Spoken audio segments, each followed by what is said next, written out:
Good morning, everybody. My sincere greetings to you wherever you are around the world.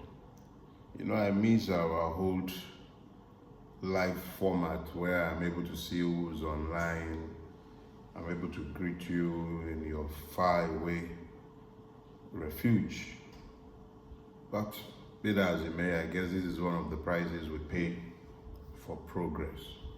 So I'll stick with good morning, everybody. And yes, have a blessed week ahead.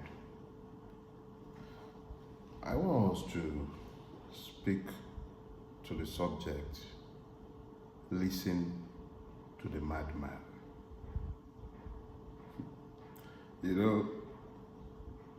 It's a subject that has kept popping to my mind in recent times, but it took Baba Ogunlano's labeling and definition of me as a madman at the launch of my new book on June 12th. He said if there was ever any doubt that I was insane, I had proven it by the book that I had released on that day. But I've promised myself I'm not going to speak to that book. It's not my purpose. But I do need to speak to the subject that he raised. He said, I had proven beyond reasonable doubt that I am mad. And it reminded me of a Yoruba proverb. It says that ọ̀rọ̀ ọlọ́gbọ́n ó máa ń dàbí ta ṣe èrè nígbà míì. Because, for the benefit of my non-Yoruba speaking friends, and even the Yorubas who don't speak Yoruba, another tragedy that has befallen a lot of us who have failed to teach our children our native, see me using those words too, our mother tongue, I should say, tragedy, abject tragedy, but I digress, and I should go back to my subject. What I have said in Yoruba, ọ̀rọ̀ àṣèré àtọ̀rọ̀ ọlọ́gbọ́n kò jìnnà síra wọn. Ọ̀rọ̀ àṣèré náà, ọ̀rọ̀ ọlọ́gbọ́n náà dẹ̀rí ó máa ń dàbí tàṣèré. What the Yorubas are saying is essentially that the wise and the insane reasons much the same way. The uncommon nature of the pronouncement of the wise tends to make the proclamations made in the womb of time sound like madness until it comes to fruition in the future. So I would want us to speak essentially to the subject, listen to the madman. So ask yourself, who is the madman? Exactly who is the madman? I believe the classic definition of the madman is the one whose standards of behavior are at variance with the generally accepted standard of the society. I know that might not sound like much, but let me try and explain it to you. Every society has the standards of behavior, the way you eat, the way you do things, what are acceptable in the society, the mores, the norms, the morals of the society. All these are the standards, all these are the things that goes towards establishing the standard by which a society measures normalcy and, of course, sanity or insanity. So when you now have a situation where a person is behaving at variance with what is deemed the societal standard of behavior, such a person is almost always deemed insane. That is the simple reality of human socialization. But if you think about these, you would also realize that there are times when ignorance informs the definition. I would explain. So, a particular woman, every time she was going to bake a chicken, would chop off, the bit, that's the bit where the poo comes from in the chicken. So she will slice it off and then bake a chicken in the oven. I know you won't say roast, but whatever. So when she's done, the daughter now asked, Mama, why do you keep lobbing off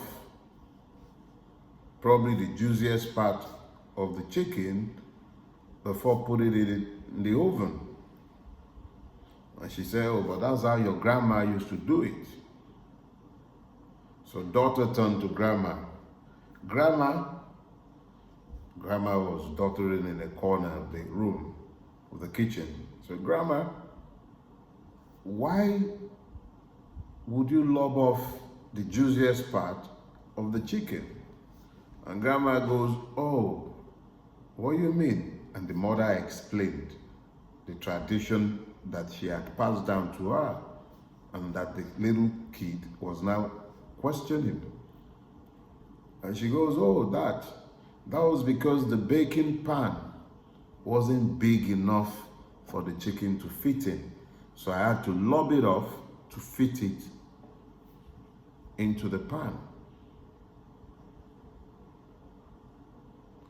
Now we have a bigger pan. There's no need to lob off the chicken. But for the mother, that was a normalcy inherited by observing her mother unquestioningly. And it took the wisdom of the little kid demanding to be told why for the mother to gain the knowledge. Yet another aspect to this, let me share. I have written these in an essay that is part of a collection that I'm releasing soon. And I've shared these with the public in the past. Can't remember the title of that essay now, but I dealt extensively with the subject of insanity through the prism of an experience that I had whilst traveling between Ibadan and Jos. I think this was back in 1987 or thereabout.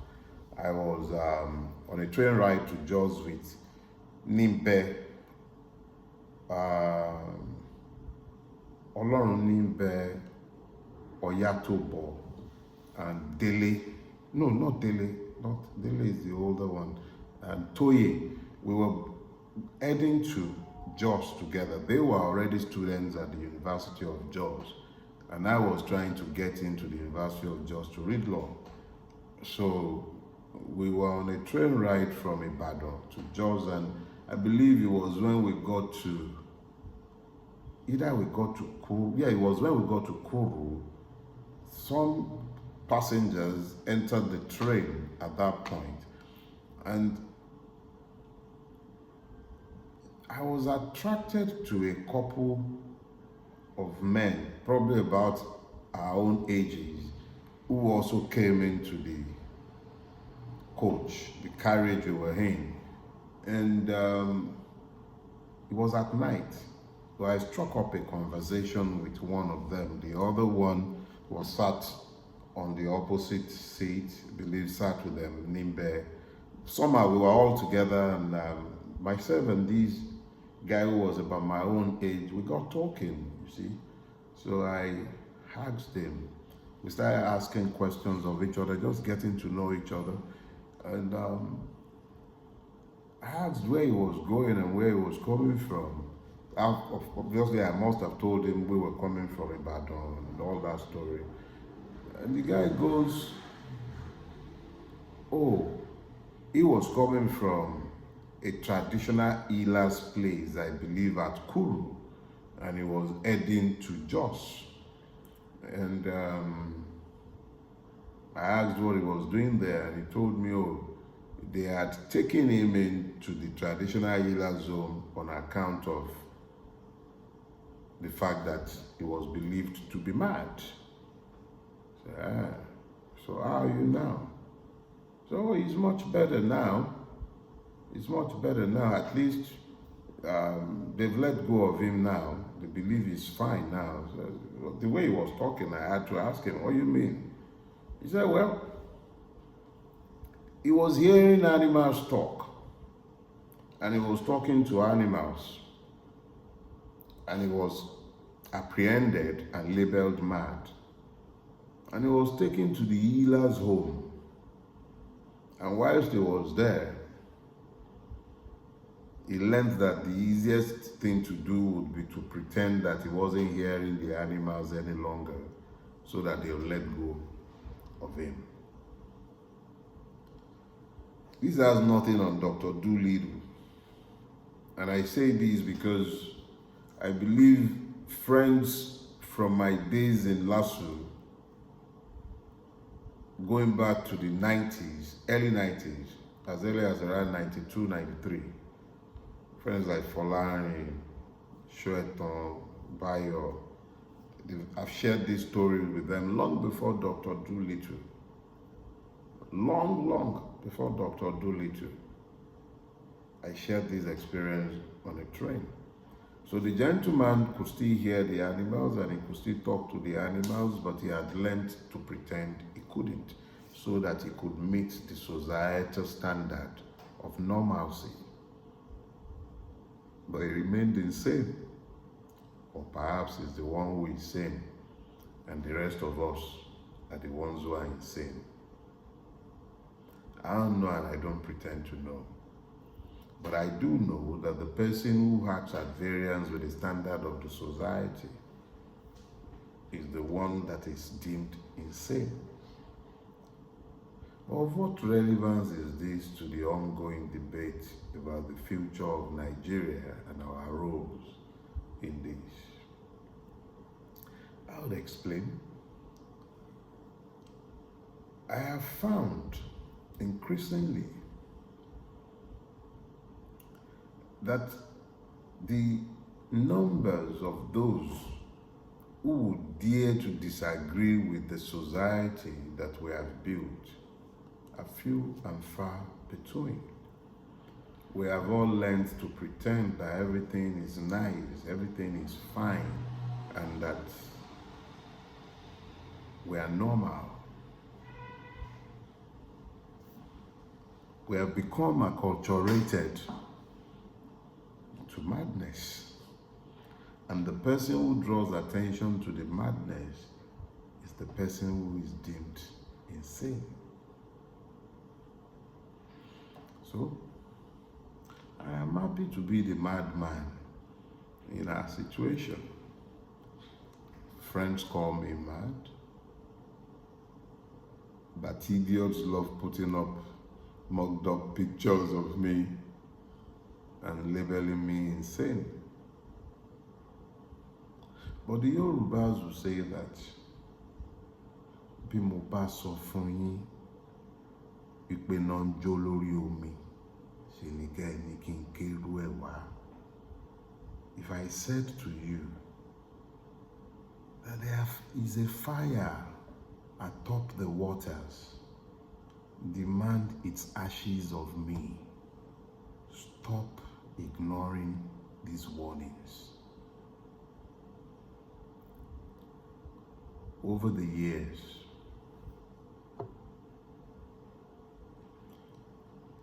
I have proclaimed what you will call the insane, and they have all come to pass. When are you going to listen to the madman? When will you listen to the madmen in our midst? There are a lot of madmen who are speaking at variance with the standards that you have all set for yourselves as a society. Are you listening to them? Exactly when will you incline your ears? What is saying about what you have normalized? Exactly what is saying about what you have normalized. We have built a country where the law does not rule. Now we are being told that in the midst of all of our famine, His Imperial Majesty, the Sultan of Nigeria, in the palace at Aso, is so urgently in need of aircrafts that they might even have bought these aircrafts long before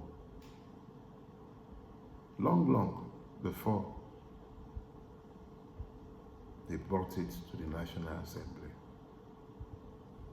That's the level of impunity with which we live in Nigeria now.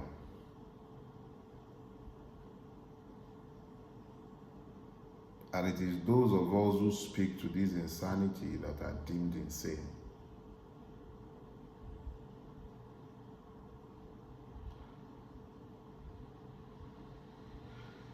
I remember during the time when I allowed my hair to remain uncombed and then it locked up and I had what some of you thought were dreads, but they were not dreads. I just allowed the thing to knot up. But during that period, it used to fascinate me how people who are completely insane by the standard of any rational society used to look at me like I was the one insane, simply by reason of the fact that in protest at the madness of that society, I elected not to comb my hair. Why do you continue to pretend that there is anything sane about your everyday existence in this country that we have all failed to build? Why? Do you understand that insanity, quote and unquote, is actually an act of defiance in the face of the sickening acceptance of the abnormalities that you have already normalized? When are you going to listen to the madmen in your midst? Those who are calling you to action, trying to get you to understand that you have failed woefully at the task of building the future. See, a couple of things were drawn to my attention, or whatever. They were brought to my attention, and a couple of things were brought to my attention during the course of the past week. The first is this controversy over genetically modified food, all these engineered seeds that Tinubu has rushed to normalize and bring into Nigeria. I'm not sure I'm not a scientist, but it is time some of you who are knowledgeable in these areas become constructively insane enough to begin to educate the rest of us. This is a challenge to each and every Nigerian who understands biochemistry and anything to do with plant science and animal science to come out, because I am becoming a little scared by the things that I am reading. But I do not like acting in ignorance. Exactly whose interests are being pursued with this introduction of these seeds? Who is scrutinizing these? Where are the Nigerian scientists? Where are they? Where are our agronomists? Why are you guys quiet? Because this is your normalcy. It's becoming quite scary. No matter how much they are giving you, assuming that it is true that people are being compromised to accept this, I hope you realize that if the alarms being rung are true, it is the future, the very future of our children and this country, this continent, if the truth be told, that is being jeopardized. I will educate myself before presuming to speak. But I'm sufficiently alarmed to make this call. Those of you who are knowledgeable in the area of plant sciences and agronomy, you have a duty to shed the usual toga of sanity. We need to be listening to the madmen amongst you, and you need to do so urgently. This is not the time for another round of normalization of madness. It's time to speak up if you know something.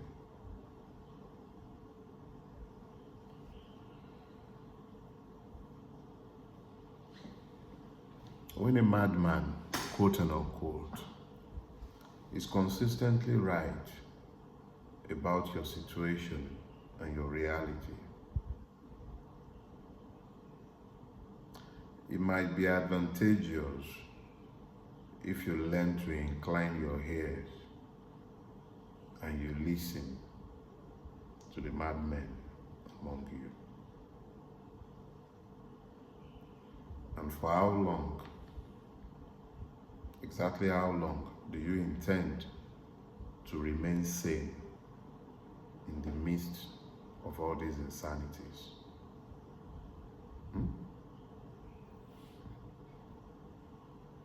Let history recall. Some of us kept our watch. Keep your watch and speak in your space. We are ready to listen to the madmen in our midst. Oh, yeah, and the mad women too. Have you a blessed week ahead, and God bless you. Amen.